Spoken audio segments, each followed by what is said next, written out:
Welcome, welcome everyone. My name is Lauren. Thank you so much for RSVPing. A lot of you are going to be joining now. We're so excited to see everyone jumping on.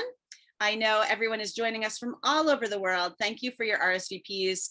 We're opening the doors now, but we will start officially right at 9 o'clock Japan time. We've got 4 fabulous panelists today. I'll tell you a little bit more about them soon.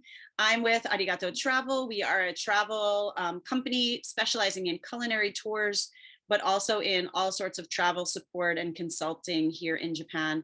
I love studying tea. I'm super passionate about it, as I'm sure many of you are who are joining today. I see a lot of familiar names already. And I know some people are joining us from Japan, but we've got lots of people joining from the US, Canada, North America regions, the rest of Asia. And for our European guests, if you're still up and joining us, that's pretty hardcore, but we will be sending a recording to everyone who registered who can't join us today. So we're going to give everybody a few more minutes to join. As I said, my name is Lauren Shannon. I want to welcome you all here today. I will introduce all of our panelists soon. You're going to see in your screen right now, there are also 3 people helping from my company, Arigato Travel. They're going to be really active in the chat, and we will explain that as we are going along. I don't want to give too much explanation until we get to the 9 o'clock start time, but I just want to welcome you all. I would love it, actually, all of you participants that are jumping on now, you can start to tell us in the chat in Zoom where you are logging on from. We would love to hear where everyone's joining us from. You can tell us what you like about green tea. Just introduce yourself to each other, because that's also a really nice way to get to know all of these other passionate tea people around the world. So go ahead, use the chat function, introduce yourself. Jess, my cohort here, has already put a welcome message in there for you. And you can go ahead and tell us who you are, where you're joining from, maybe what you like about tea. So don't be shy. We'd love to hear from everybody who's joining us today as well. We do have quite a few RSVPs, so I'm going to give people a little bit of time to get on.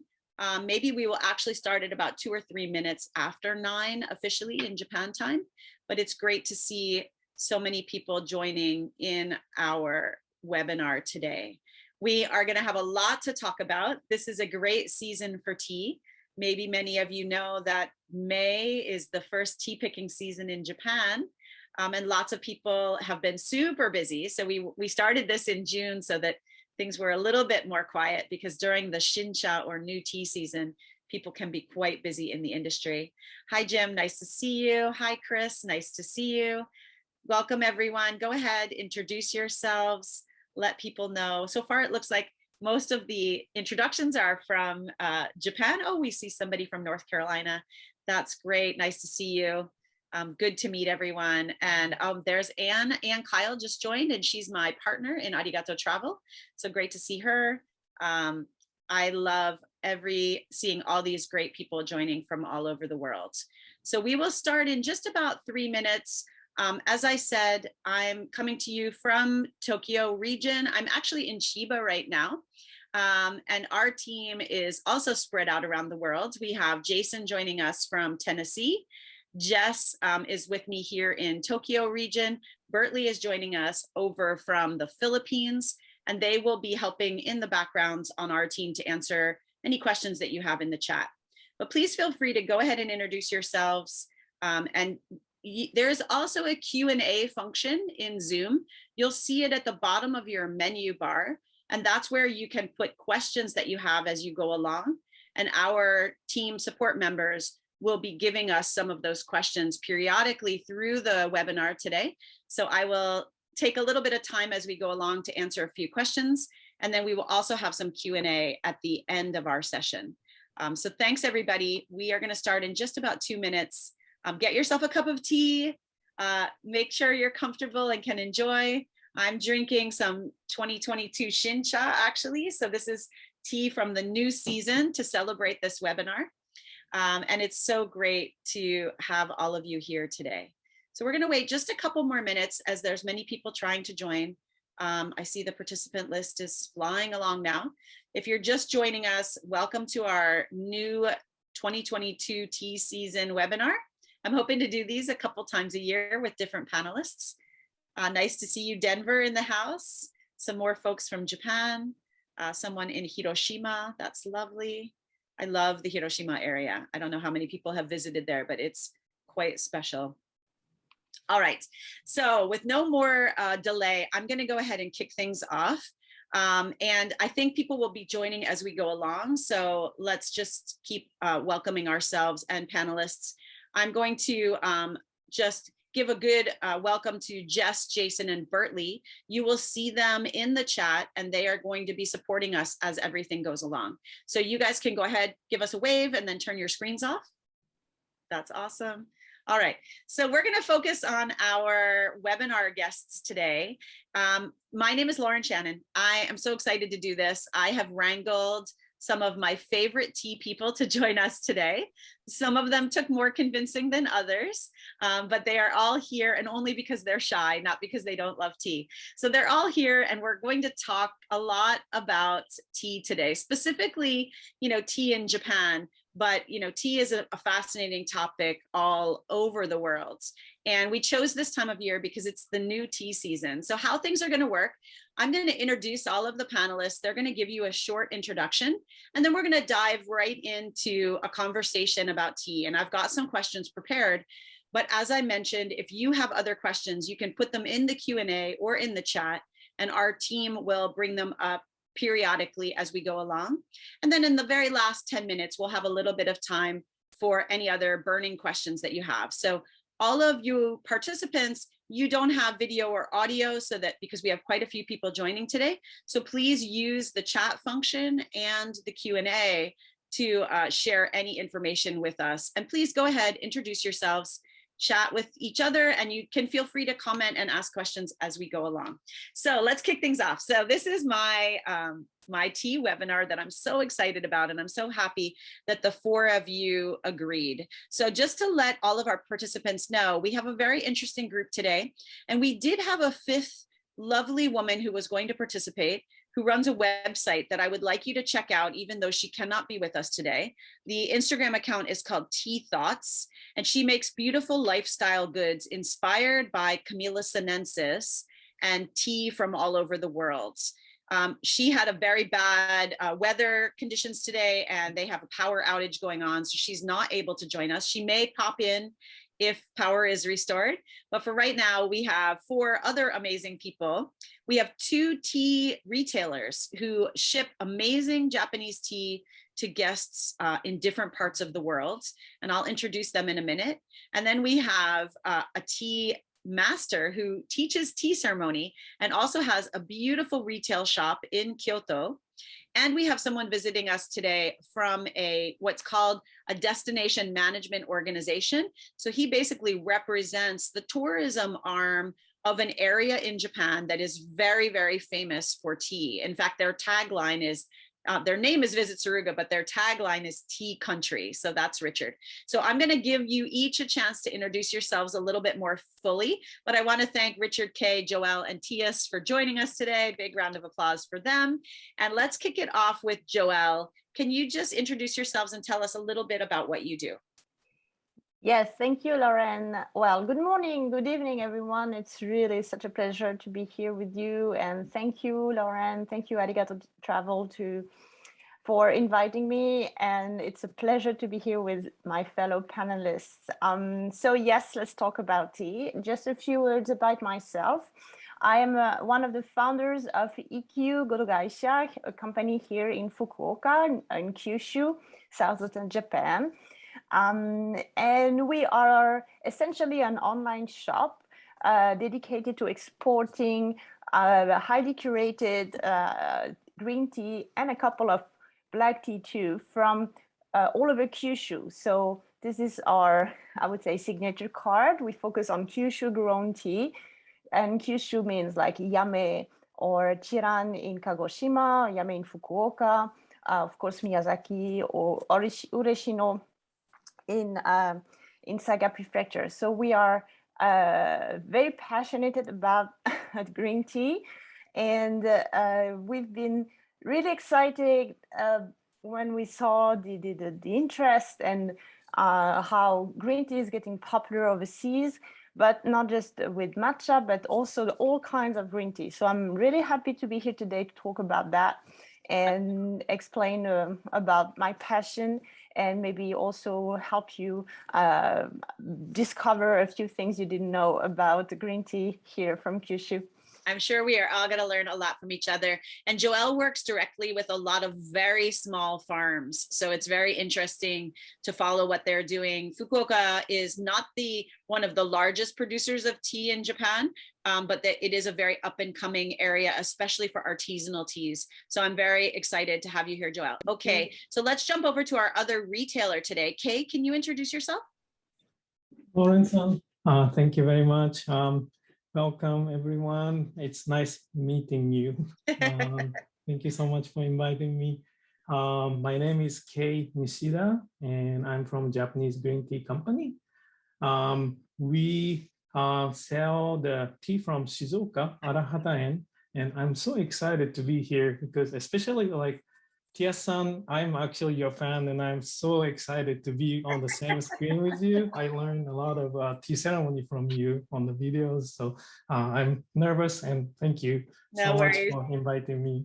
Kay is fabulous. His company right now is selling so any of you who are joining from the US and Canada in North America, Kay can deliver wonderful teas to you. He specializes in delivery to that area, but he is expanding into new markets. And I'm just going to give a quick shout out. Kay is like me, and apparently Joelle too, who had her espresso this morning. I'm totally ambidextrous in drinks, so I love really good coffee as well. And last year, Kay launched the Japanese coffee company as well. So check that out. And they're specializing in sumiyaki coffee from the Hokkaido region. So like charcoal smoked coffees. So check out Kay's other site as well. And we're going to be putting those links as we go along and talk about things. You can follow along, and my team is putting all the links in the chat. And just one other quick housekeeping note. I meant to tell all the participants this. If you want to focus on who is speaking at the time, because I know there's a lot of us on screen, if you use the view area of your Zoom, if you click on the little grid at the top that says view, if you change that to speaker view, then the person who is speaking will be the main person on your screen, and it will change as different people speak. So please feel free to use speaker view if that makes it a little easier for you to concentrate on who's talking. And since Kay gave that lovely introduction to Tyas, we're going to jump over to him. So Tyas, please tell us a little bit about yourself and the tea cream. Lauren, thank you for inviting me. Welcome, everyone. It's a pleasure to be here, and it's a pleasure to talk with everyone about Japanese tea. Tea is my passion. It's been my passion for a long time. I've been in Japan for 14 years, been studying tea ceremony since I came to Japan.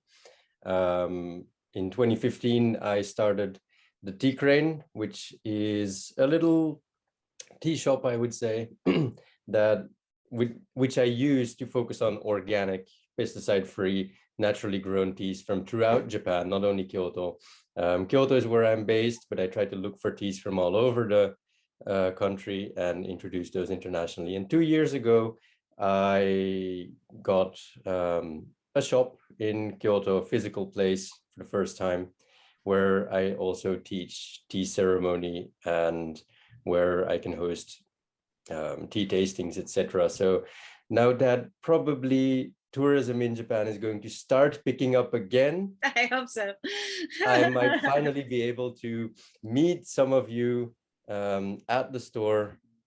So I'll be looking forward to that as well. And today I'll be, looking forward to talking with everyone about the many intricacies of Japanese tea.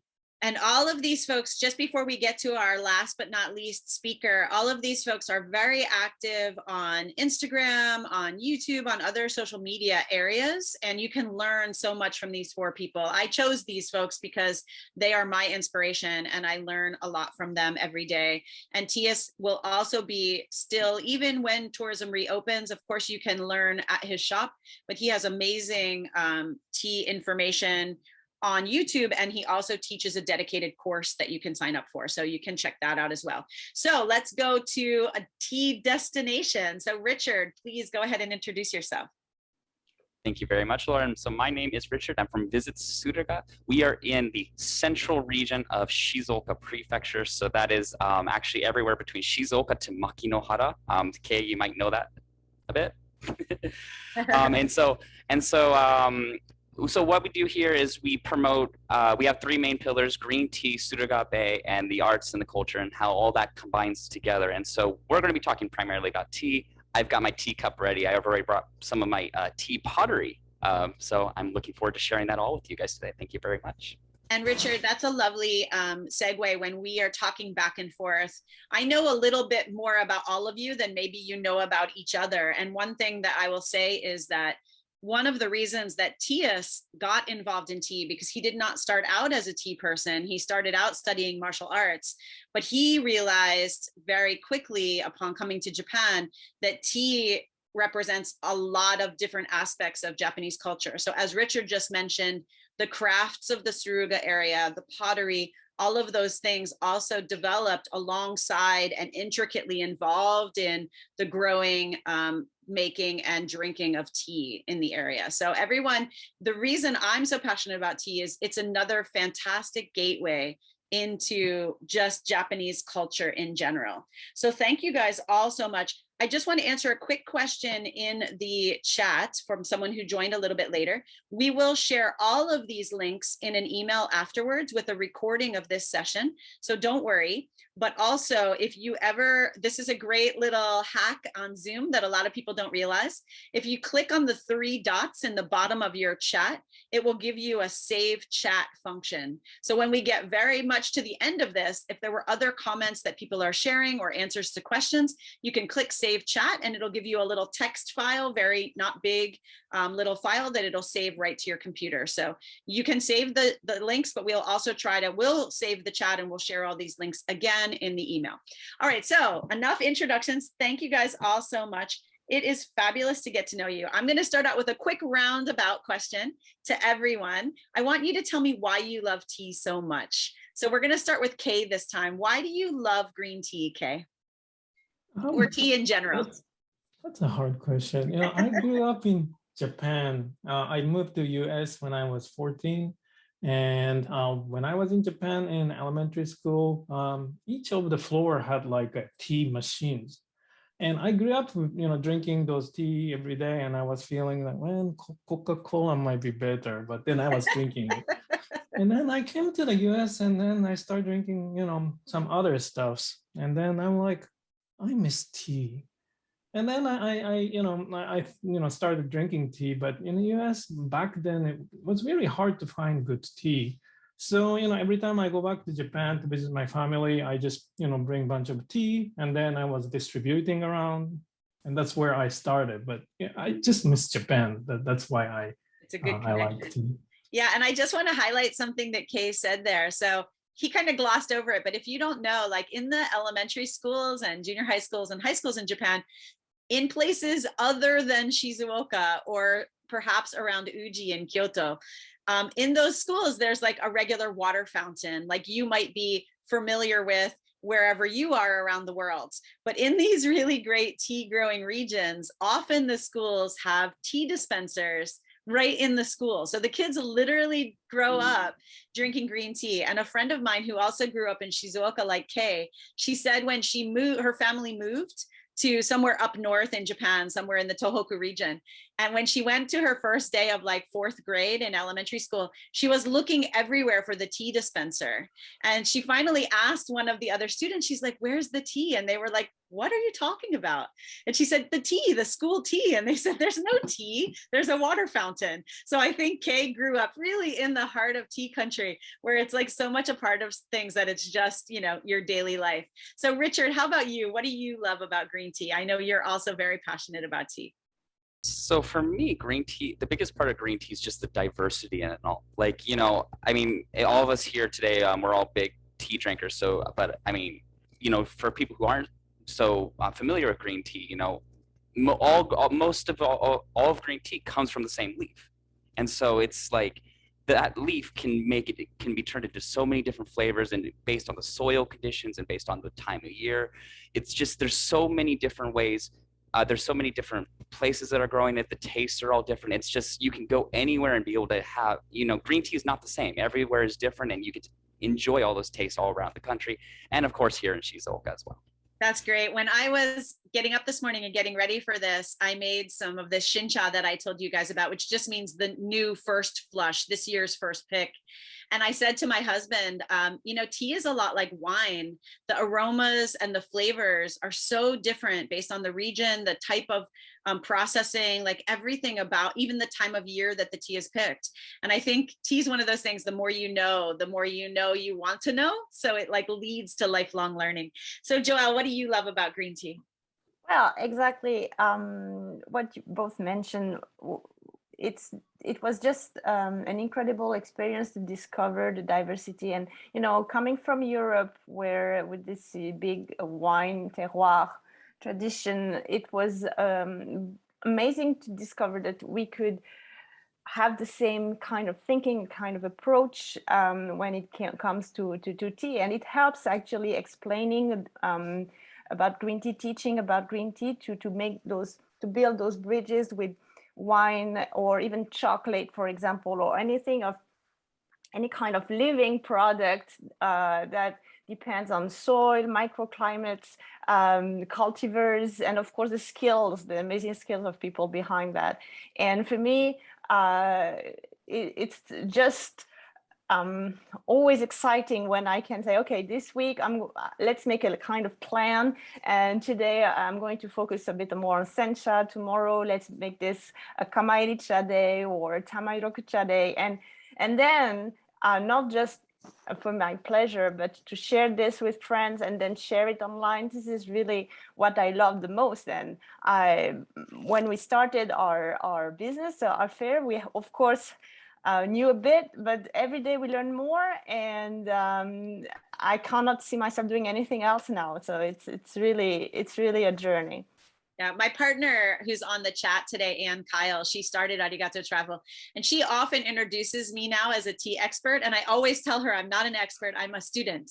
And I think I will be a student my whole life, because I don't think you can ever learn everything. And I just want to add into here to what Joelle said. Another friend of ours who we interviewed recently, there's a blog post about her. It's a tea sommelier in Europe. She's based in Europe, and she wrote and published an ebook that I'd love you all to check out. It's called Tea, Wine's Sober Sibling. Yes. And the book is all about pairings. So she really goes into depth about how to do amazing pairings with really unexpected combinations that you wouldn't think of. So check that out. We will put that link to our blog post in the chat as well. So Tyas, what do you love about tea? Oh, you're muted, Tyas. Here we go. Yeah. So for me, tea is the pivot of my life, I would say. I could compare it to two things. One thing is the central part of an hourglass. Until the point where I published my my book. I should just show it. Oh, you can't see it, whatever. Hold it close to you and we can see it. Okay. The camera will show. The yeah, story of Japanese tea. Okay. Very good, very good. Yep. So until I published my book in 2019, I was looking for what is tea about. So I was going towards that central point of the hourglass where tea was sort of a focal point and a goal to understand what tea is about. Now that I've sort of gotten an understanding of tea, I'm coming through that narrow neck and I'm expanding again, exploring what tea can bring to my life in general. So now for me, tea is not necessarily it's omnipresent in my life, but it's not just all tea. Everything that I do is imbued with the spirit of tea. Wonderful. And that's how I perceive tea. And that's what I think tea can contribute really to anyone's life. That's amazing. That's a beautiful way to say that. And I always love following your adventures because I think it's a path of learning and respect and education, which I think is really important. So what a lot of people might know who are joining us today from maybe the US or Canada or the places where Kay sells tea, tea was really hard to get, green tea in particular, but tea in general in North America was never as powerful in the in the culture as coffee was. But what you guys might not know is that tea is the second most drunk beverage in the world. So the only thing that human beings drink more of than tea is water.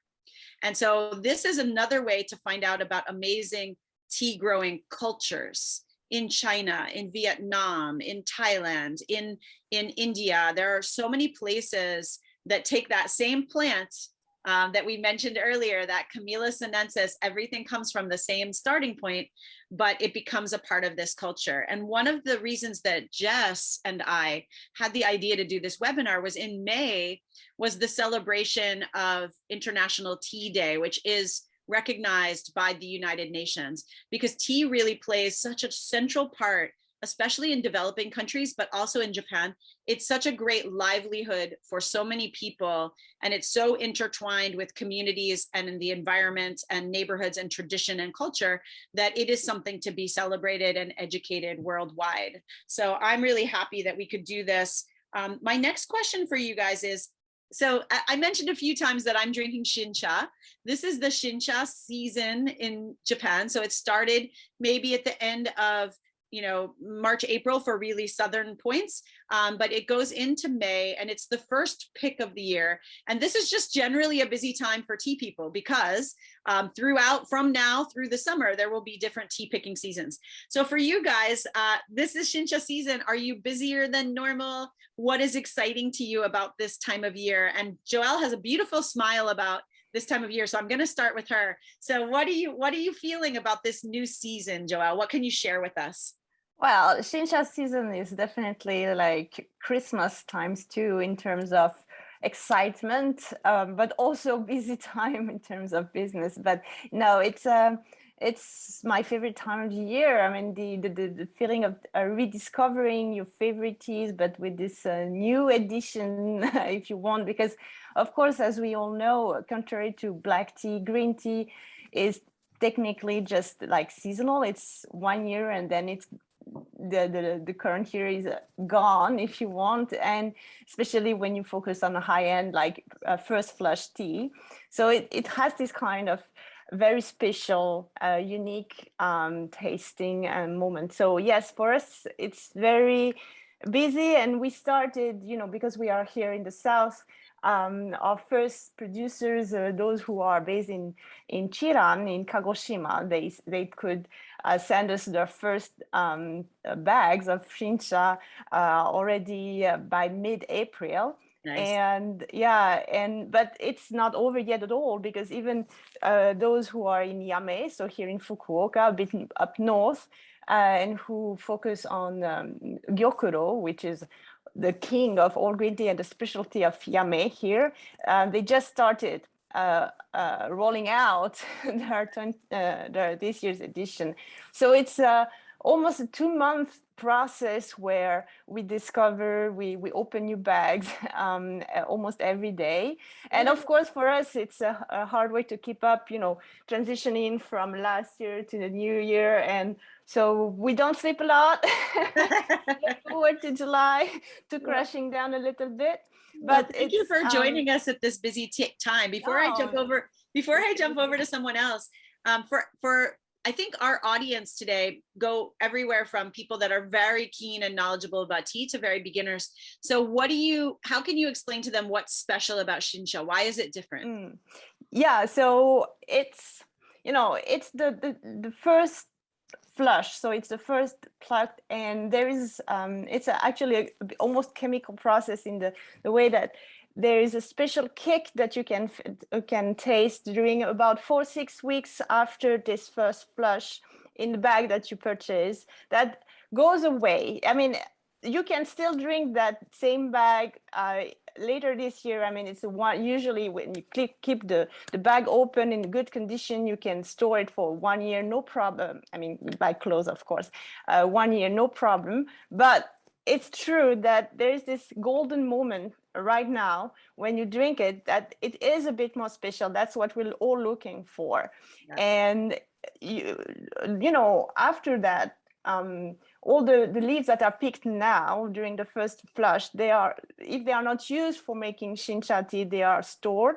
and later on they can be processed. So that's why you can have super fresh tea processed later in the year, but with first flush leaves. But it's still different when you enjoy this tea right now compared to later. And I think this is another one of those indicators where tea affects all of life in Japan, because we are still extremely seasonal in Japan. And this is a very great example of that. People look forward to this all year. And Kay, there was some big news from Shizuoka for first flush this year, I believe. But what do you love about this time of year? Is it busier for you? Are you a Shincha person?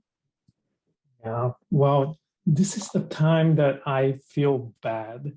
I'm on the US side, and then Richardson, you're on the Shizuoka side. The tea farm is going crazy, and the Golden Week.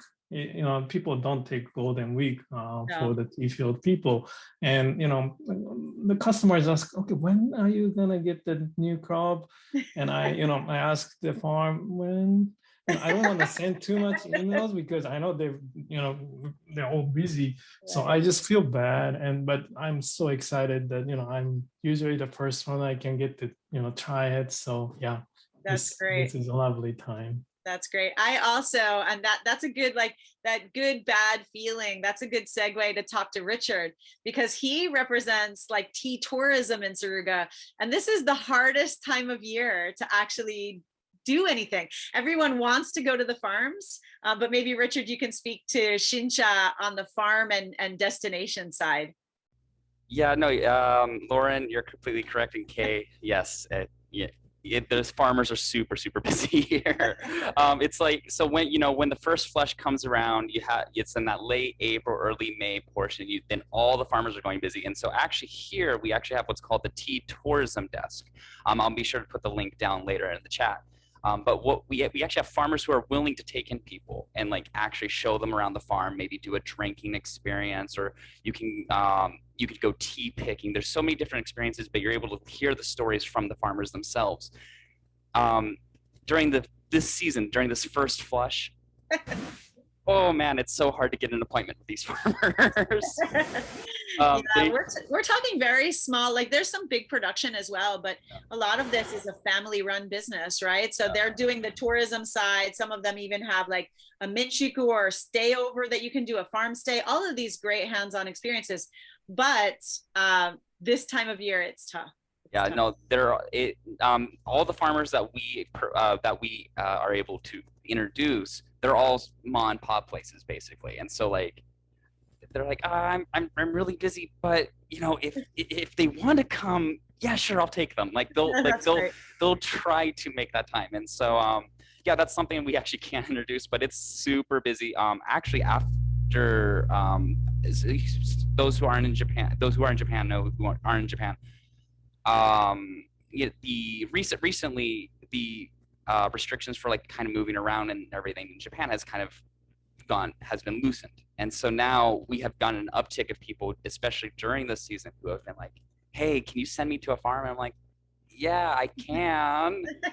Try. Better next month. Yeah. But one of the things you introduced me to, Richard, that this would be a good time of year to do is, and this is where I love the differences between where Joelle is and where Richard and Kay represent, because there's just different, I think the Fukuoka farmers and suppliers and retailers Joelle are very focused on the specifics of that area. But one of the things that's very cool about the Shizuoka area, in addition, is that it has been a clearinghouse for hundreds and hundreds of years for tea from all over Japan. So a lot of tea comes and is finished and packaged and sent from Shizuoka. And that means that a lot of the tea middlemen are very knowledgeable about tea from all over Japan, not just Shizuoka. And Richard invited me to visit a shop, very nice shop in the middle of Shizuoka City, where you can do your own custom tea blending experience. So he has lots of different teas, and also they're introducing the Shizuoka Shincha there. And the Shizuoka tea got the highest price ever, record breaking at the first auction of the year this year too. So that was kind of amazing news. Yeah, no, it's this year has just been crazy for Shincha for that first flush of tea. And then kind of going back to what Lauren was saying, 40% of tea, it's about 40% of tea in the entire country is produced here in Shizuoka, but 70% of all tea it's said about 70% of all tea is actually not produced, but actually manufactured. They're actually sent to the here, and then they're made, they're blended, or they're blended. There's so many different ways of doing it here. And so we are known as the tea capital here because so many people send their tea this way. So we take tea from Kagoshima, we take tea from Kyoto. There's tea everywhere here. Yeah, Joelle's raising her hand desperately. Joelle, jump in, and then I have to go to Tyas and talk to him about this time of year. Go ahead. No, you're muted, dear. Actually, I don't want to take over the time for Tyas, of course. Fine. No, but it's an actually super interesting point what Richard said, and it's both a blessing but also an issue for the producers here in Kyushu, because they're trying to also promote their own identity. And we work, only with like also pop and mom tea farmers, a couple of maybe bigger actors, but usually it's family farms. And those who are not that big, they struggle between, do I push my own image, my own tea, my own brand, or simply do I sell to wholesalers? And usually it means shipping to Shizuoka. And especially in Chiran area in Kagoshima, there's a lot of tea produced that is simply being shipped to Shizuoka. And it means, of course, a big pressure on price, because you're selling to a wholesaler. So it's universal, this south versus northern part. Like it's like in Italy with olive oil, the south provide the olive, and to Tuscany, and Tuscany brand the olives as Tuscan olive oil. So it's a huge, it's a huge point. And I have to say, we try to push the small brand, Kyushu brand, Yame, Chiran brand more than to help those farmers actually get something more out of their tea in terms of price, to be honest. I love no, but price and also identity, and I think that's a good point. And I think there's room for everyone at the table, so that's one of the reasons I was excited to have a mix of folks. So Tyas, is this season particularly busy for you where you are? It is quite busy. I think it's one of the busiest seasons. Most of the producers that I work together with, they in fact only harvest spring. Most of them, of course, because you can't fertilize as much when you're doing organic production, you can't put as much stress on the bushes as you could do with conventional. So most of them only harvest once a year in this time, and they, get what they need for the rest of the year now. Yep. So not only are they very busy, it also takes a lot of time to, get the teas together. And as everyone here has already mentioned, we get questions: when is the new tea gonna arrive? When are we going to be able to taste the new harvest? And as Kay said, these people are so busy that I feel bad really contacting them, asking them about when is the tea going to be ready. Yeah. And there's also, and I think that's also very important that needs to be mentioned, is that Shincha has its appeal, but the tea from last year or even the previous years also has its appeal. Yeah. I'm a huge proponent of drinking sort of aged green teas as well. Yeah. Aging green tea is not really something that is done commonly in Japan, but the teas that I like to work with, they age very well. And over time, now, for example, this year's Shincha, I feel that it is lacking a little bit of body, and the fragrance is still sort of encapsulated within the leaf. Yeah. But if you let it age a little bit over the coming months, then more of that flavor, more of that aroma is going to come out. And for example, drinking the tea from last year, it can get much sweeter or much more intense in flavor, and you get a completely different experience. So although we're all looking forward to the Shincha season and the new teas, I would definitely not throw out those teas from the last years, and also enjoy them simultaneously still. That's wonderful. And it's nice to do side by sides. And I guess, Tyas, you also wish you had a clone, because I know you and Joelle especially are very hands-on, visiting and working with your farmers. So it must be hard just physically to get around. And especially, I know Tyas and Joelle, you're working with people that may be quite up in the mountains, very small places, people that are, not easy to reach. It's not like you can just, jump in a car and visit 5 tea farms in a day. Like, that's not happening. So I guess you're personally busy as well with your own connections and education and getting out there into the field, plus running your own businesses. So I can see why Joelle would say, that she's not sleeping, but I'm sure that's a piece of it. And you guys will all, Joelle, Kay, and Tyas will all be listing up this year's harvest and some of these aged teas and different teas throughout the year on their websites. So again, please check that out. You will have a chance to really try some amazing and wonderful teas from around Japan.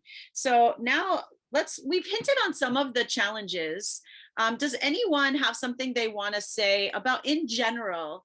I don't want to spend too much time on this, but I would love to talk a little bit about what you are all doing to help the industry. Because even while green tea is booming overseas, there are some very big struggles here in Japan with mass-produced tea and teas in plastic bottles and all of that.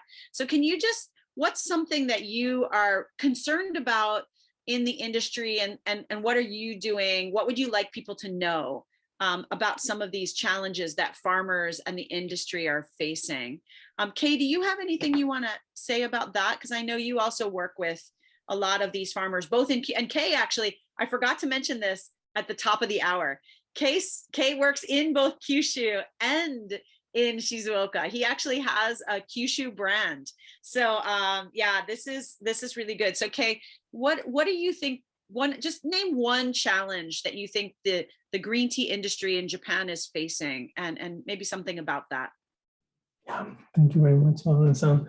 I think the biggest problem is what is called chabanare, which is people are leaving tea in Japan in general. Tea is considered in the younger generation kind of old drink, which is kind of sad. And a lot of people are leaving tea. And that's actually been a quite challenge for a lot of farmers. And they're doing a lot of different things to combat them. But one of the things that Arahata our farm is doing is that they collaborated with high school kids to see what kind of tea people like. And they found out that, okay, let's mix it with a lemon, or let's mix it with mikan. Tyas-san, you're gonna say, what? Right? But people who are into the tea might not like it, but that's how they are trying to gauge the market in Japan that is dying. But at the same time, there is a hope also that a lot of younger generations are liking more of the sweets as well. Like matcha sweets are getting popular, not only around the world, but in Japan as well. And I don't like to drink them with sugar much, but that does help the tea farms. So that's one thing. I love some of the new packaging and some of the new ideas. I love that some of the farmers are quite open to new ideas. And this is a really good segue to Richard. I would love you to just talk a little bit about what you showed me at Green 8 Cafe. And maybe this can be a nice intro into a topic that maybe a lot of our viewers don't know about. In Japan now, there's a big boom for something called wakocha. Joelle mentioned this briefly, and this is really interesting as well. It's very unique. So Richard, tell us a little bit about these farmers in this collective that you introduced me to. So yeah, no, thanks for coming, by the way. That was a lot of fun. Back in March, we went to a place called Green 8 Cafe. Now, Green 8 Cafe, it's a cafe, but it's also a collective farm of 8 farmers who came together several decades ago to basically, because have a factory to yourself is not a cheap expenditure. You need to have money. And so they came together to create this farm. And the next generation came, and so that generation is now working, but there's not enough people to go around, and so they're trying to look for new ways to expand. And so one of the people there decided, we're going to do wakocha, or Japanese black tea. And Tyas, I think you know as well. So like for example, there's Masuien, which they're doing black tea up in the mountains. Green 8 is one of the biggest manufacturers of Wakolcha, one of the pushers of, in the region. It's just they're trying to look for new ways to appeal to the younger generation. And so Wakolcha, like you can go, so like at Green 8 Cafe, you can go there and you can enjoy maybe some just standard Japanese black tea, or you can even have like black tea pancakes, black tea parfait. Like they are trying to adapt it to like many types of desserts. So they're trying. So the industry right now is really trying to look for ways to adapt and into the modern era. And then actually, I'm sorry to take up time. Just kind of going back, and I have one other thing that I think is a problem the tea industry is facing. And it's the idea of getting up to the level of a kyusu or a teapot. Because right now it's like there's the basic level of going to a cafe and just like enjoying tea and going there. And then there's the kyusu, and then there's like nothing in between. Like there's kind of like tea bags. And so like you can kind of see that there's people trying to bridge that gap so that there's more interesting ways and more innovative ways to actually drink green tea. And I actually brought one of those with me today. Oh, cool. And so Nice. so this is actually called a tokine. And so this is actually, so what it is I have the green tea, I actually have the green tea in here, and there's a lever in there. And so what I can do is I pour some water. I have some hot water. And then what it does is it creates a drip. Oh, nice. A drip green tea. And so that slowly comes out. And so that you get that really nice hot green tea. And then afterwards, you can just kind of pour it in a cup and enjoy. And so like those are some of the ways that we're seeing innovators here in the industry to kind of. I think one thing that we all have to acknowledge too is that these new ways, even if it changes some of the deep cultural things and it has to adapt, it's also going to bring in younger workers, which is another huge problem, is that the tea industry is aging out. And I'd like to go to Tyas to talk briefly about that wonderful couple up in the mountains in Shiga. So can you tell us a little bit about that tea region and your experience with them? So I actually visited them last week and the week before. I saw. I go every year. We're talking about Mandokoro in Shiga up in the mountains, and it's it's maybe the only tea village where things are still done like they were done 100 years ago. Everything is hand harvested, hand picked. The tea trees are not lined up in rows of bushes for mechanized harvesting. The average age in the village is 70 years old. So most of the people that live there are 80, 90-year-old obachan, old ladies. And there's this one couple in their 30s that try to keep that tradition alive and bring younger people to that village to together pick the tea with them during this season, and to expand the knowledge about the beauty that this region has to offer.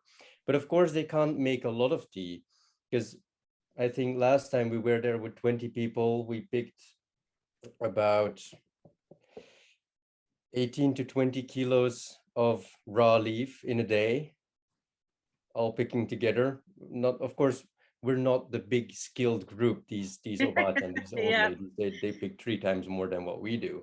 But they just try to bring people together, make nice tea, make tea like it was 100 years ago. And for me, now to pick onto what everyone has been talking about, engaging with this village and introducing this village is what I really can contribute to the problematic that the tea industry is facing. Everyone is looking for ways to make tea more accessible and to create new innovative solutions like another type of brewing mechanism, etc. And I'm really grateful to everyone for doing that.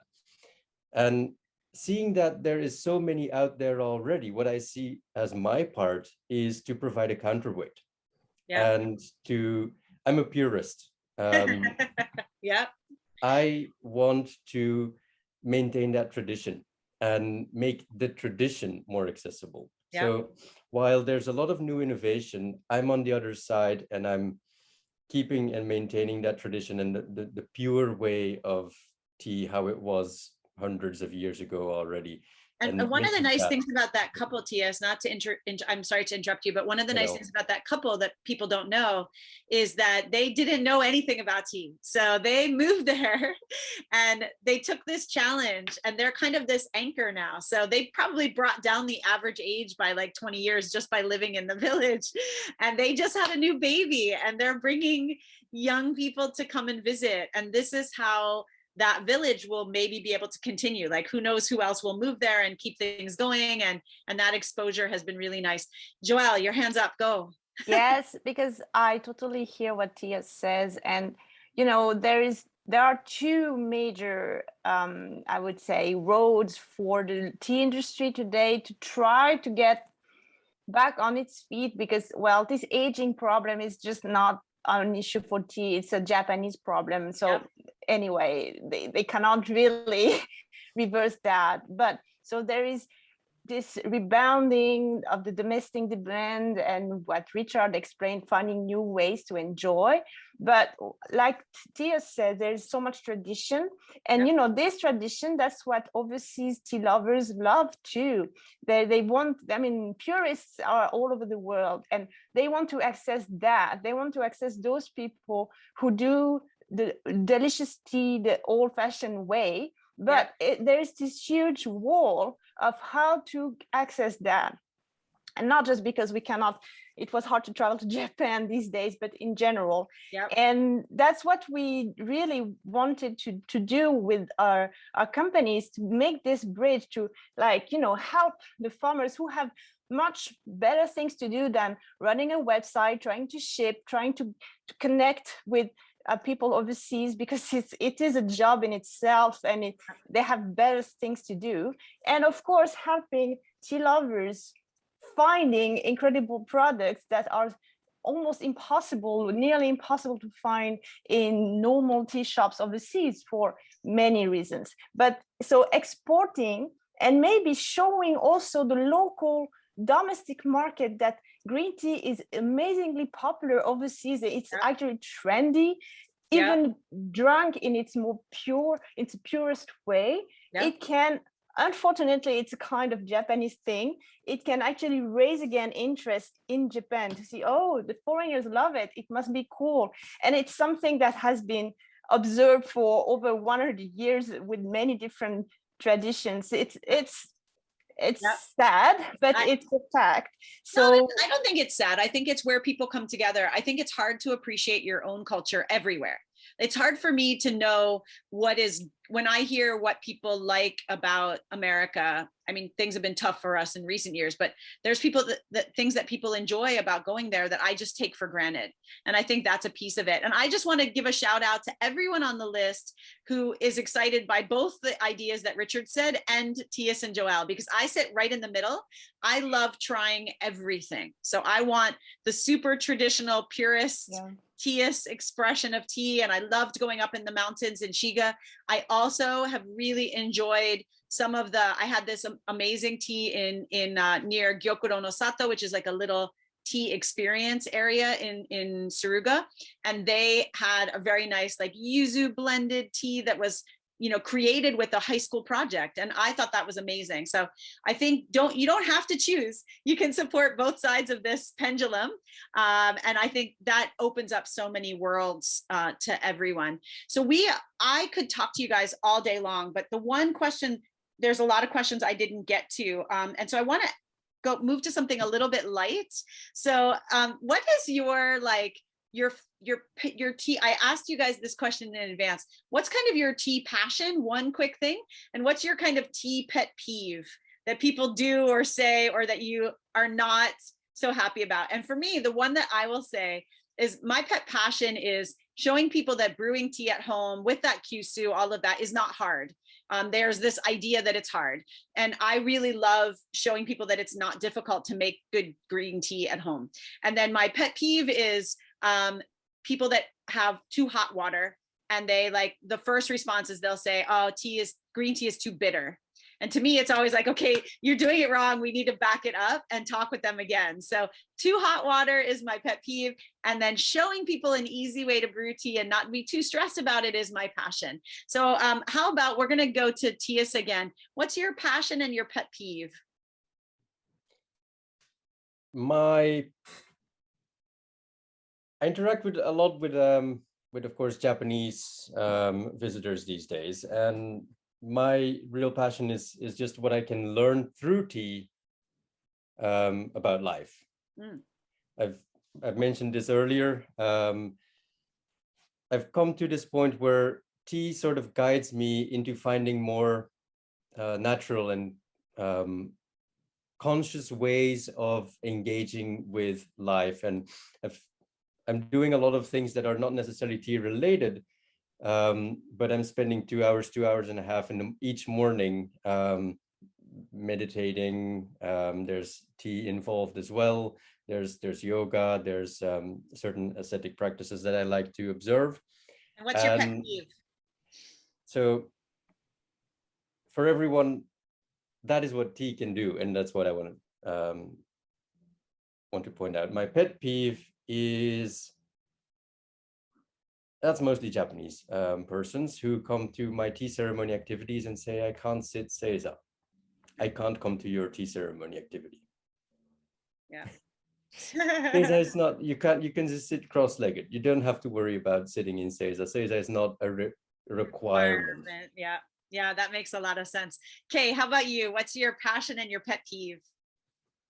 My passion, I think, is connection to Japan. I'm excited to share time like this and talk about Japan. Tea gives me an excuse to be connected to Japan. Nice. That's my passion. Pet peeve, that's a hard one. You're so nice, Kay. Kay can't even think of anything that annoys him. Is there anything people do or say around tea where you wish they wouldn't do that? Not really. What I love about Kay, so when you guys all check out his site, he does tons of the most charming educational videos talking about lots of parts of the tea ceremony, even different kinds of tea ceremony, different kinds of tea. But he's also got these great videos where you can make like a matcha banana smoothie, right? So it's like Kay's like open like me, like let's do it all. All right, Richard, how about you? Passion and pet peeve? So I will say my passion is just collecting the stories. I love going to each of the farmers, being able to talk with them, learning about their processes, learning about like their history in the tea and just in the tea industry. It's so much fun. It's so much fun, and just you see so much passion. Like you don't think, you just think farming is farming, but like if you actually talk to the individuals, there's so much passion behind what they do, and I just love having those interactions. I love stories too. What's your pet peeve? My pet peeve is actually, in the West, originally it was before green tea was really a thing, it was matcha, and everybody had an image of matcha being very, very sweet. And, it's always, you talk to people and they're like, yeah, no, I love matcha. I'm like, oh, have you actually like had matcha? They're like, yeah, no, it's like super sweet. No. You got to actually. No, you're not a big fan of the Starbucks matcha frappuccino crowd, right? Okay, that makes sense. Because everybody has that image. So like, there's a lot of people who have that image strong. Yeah, I agree. Joelle, last but not least, your passion and your pet peeve. Well, my passion is, of course, opening a new bag of a tea that I just discovered, and simply spending like an hour or two trying to really get a sense of all its subtleties, and continuing to train my palate for that. Because, like everyone else, when you grow up in a Western country, your palate has certain buds, and you come here and you have to retrain everything to really go into deep details. Not saying that you have to, but it's like wine again. You have to train yourself. That's my passion. My pet peeve is a bit like Richard's. It's that people who unfortunately mix like the highest, the best, the most precious matcha that is sold at almost sometimes $100 for a bag, and with will mix it with everything and anything. And when they can actually easily switch to something a bit lower grade, but that is totally fine for what they want to do. Yeah. And that's especially when they say, I want to do this for health, and you're like, that sugar won't help. But then you say it's your call. But that's my pet peeve. Yeah, I totally hear you. So I'm going to do just a quick segue to the end here and open it up for questions, but I want to give one shout out back to what Tyas was saying about tea improving your life in other ways. He has a video that's not too long ago on YouTube, and it's about enjoying tea with all of your 5 senses. And it's a very simple exercise. And I really encourage everyone to go to his YouTube channel, watch that video, preferably while you're drinking tea and making tea, and just take a moment to like open that door and see how slowing down, being mindful, and enjoying green tea with all your 5 senses can be really, I hate to overstate it, but very life-changing. It really can be. It's just a very simple action. It doesn't take a lot of time, but it will open up a lot of doors to you. And before we close out, so I went longer than I meant to. We only have a few more minutes. I will probably go just a little bit past 10 o'clock. I hope you guys don't have to run off right away, my 4 panelists. But I just want to kick it to any questions. Jess, Jason, Sarah, were there any good questions that folks had that you want me to share with our panelists today? Yeah, so Arnon was asking what altitude the tea is grown in Japan. Oh, interesting. I will let Tyas talk a little bit to that. How about you, Tyas? Altitudes.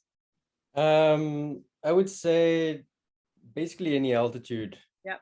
And in Japan, I think the highest altitude though is around 500, 600 meters. Yep.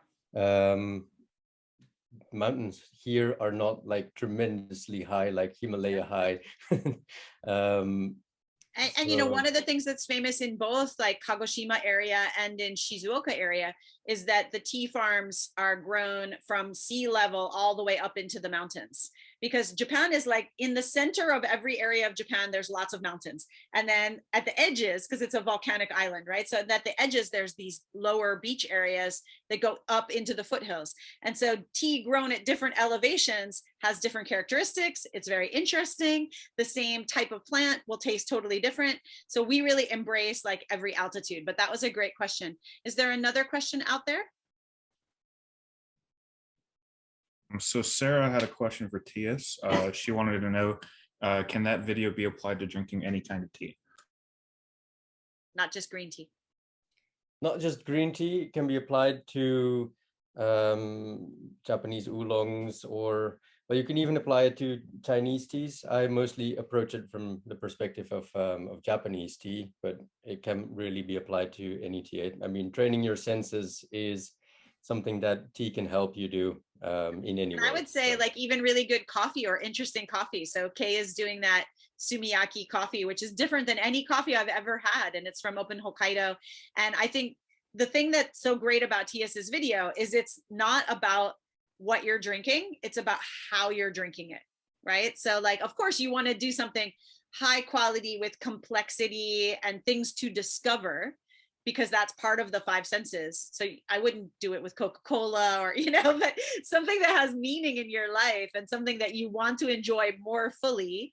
Use his method to try it and report back to us. Let us know how it works with different drinks that you've tried. I think maybe even Tyas would find that interesting in the comments in his YouTube video. Yeah. I actually approach it from the tea perspective because tea is such a subtle substance, and the subtlety of tea is really what allows you to train your senses. If it's something that is too recognizable, then there's not really much training going on. To discover, really looking for those subtle notes is what makes a difference. Wonderful. Any other questions from the field? We have time for one more. No? Haven't seen any. Okay, great. No. So we're going to wrap up here, and I just want to give everybody a little chance to give a quick. We got one. Okay, go ahead. We got one in chat just now. Juan wants to know, are all Japanese teas made without using pesticides or chemicals? Sadly, no. No. And this is what Tyas really focuses on for his company. And also Joelle, Kay, they will have different teas grown under different conditions from different suppliers. It's like any farming industry. You've got the whole range from pesticide-free, organic, to a variation of that, organic, but, and then you go up the scale to mass produced. But it's easier and easier now to find very high quality teas grown in a much more natural way. So you can check out all of their websites. Anybody want to add to that answer? No, we're good. All right. So we're going to close questions, and I'm going to go around the room real quick for a goodbye message from everyone. I didn't get a chance as much to talk in depth with all of you. And one of my goals will be to have some individual sessions or Instagram lives with each of you again. I've done that once with Joelle. We've done it with Kay. I've done a broadcast with Richard from a middle of a tea field. We've interviewed Tyas, but I'd love to get back in touch and go deeper on all of these things. But for today, do you have anything you'd like to close out with and say to the audience, Richard? Yeah, I'll start us off then. So yeah, I mean, green tea, there's so many, I mean, we've talked about the diversity. There's so many, we've talked about the diversity of tea. There's so many ways to drink it. You can be a purist, you could try some different things. There's so many different ways, but as long as, if you're interested in tea, be willing to go out and kind of explore and taste the different flavors. I'm from Shizuoka. I'm going to say, you drank Shizuoka tea, but you can go to Kyushu, you drink that tea. Like there's so many, and just try the flavors, try the different ways, try everything. And, you're sure to find your cup of tea in that, I think. Yeah, nice. And visit Suruga. Go to visit Suruga. When you come to Japan, add tea experiences to your plans. There's a tea concierge desk connected through their DMO, their destination management organization, and they can help you have really amazing off the beaten track tea experiences. So go visit Richard at Visit Suruga. Make sure you put that on your itinerary when you come back to Japan. All right, Kay, any closing thoughts or messages? Yeah, thank you very much, Lauren-san and Jess-san and Arigato Japan for having me in here.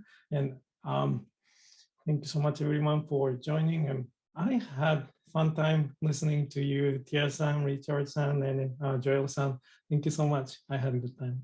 Yay, great. Check out Kay's site, check out his videos. That little puppet up in the corner of his background screen, he does some cute videos with the puppet explaining things about tea. But my new series that I love that Kay is doing is an animated series with a character that is him as a kid and his grandmother, teaching him more about tea because she also did tea ceremony and studied tea. So Kay gets to talk a lot through these really charming videos that make it really approachable for anyone.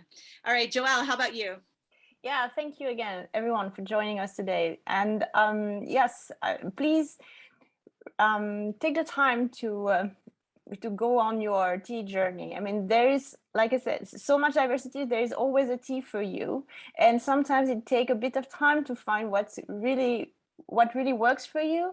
But don't be scared by an idea of, oh, it's too hard for me and so on. Nowadays, you can really find something that will match your feelings, that you match your love for food. And so it's a huge and beautiful universe, and we hope that you can take it and start it with us, with anyone. Wonderful. All right, Tyas, any closing thoughts? I really hope that everyone can bring tea into their life and make it a part of life, make it a habit. And through tea, once you start drinking and enjoying tea, tea will teach you a lot. If you're just open to it, if you open your heart and your mind to the energy that tea can bring to the table, then without really using any words, the tea will be talking to you. And I really hope that everyone can experience that. Thank you so much. I want to give a big thank you to the four of you. Thank you for spending this time with me. Everyone, remember, you can click on that save the chat. Jason and Jess, I'm going to ask you to do that for us. You can click on the bottom three buttons, save the chat. We will send notes, a video to everyone who RSVP'd. So if you're on this and you want to rewatch any parts of it, you'll be able to. People that are missing it live, we're going to send this to you. I want to thank you all for watching. Please feel free to share any of these amazing tea experts with your friends and family on your own social media. Connect with them, connect with us. We also have tea experiences in Japan, and we have an online tea experience. Tyas teaches online classes. There's lots to learn on the Ikkyu website, on the Visit Suruga website, and all of Kay's charming videos. So let this be an opening to this community. We'd love to stay in touch with all of you. You can feel free to contact us afterwards with any questions that you have. Thank you guys so much for spending your time. Thanks for my team for working in the chat. And enjoy the Shincha season. And we will hopefully all see everybody both online and here in Japan in the future. So arigato gozaimasu. Thank you so much. Enjoy the rest of your weekend. Have a great day and enjoy tea. Love you all. Bye.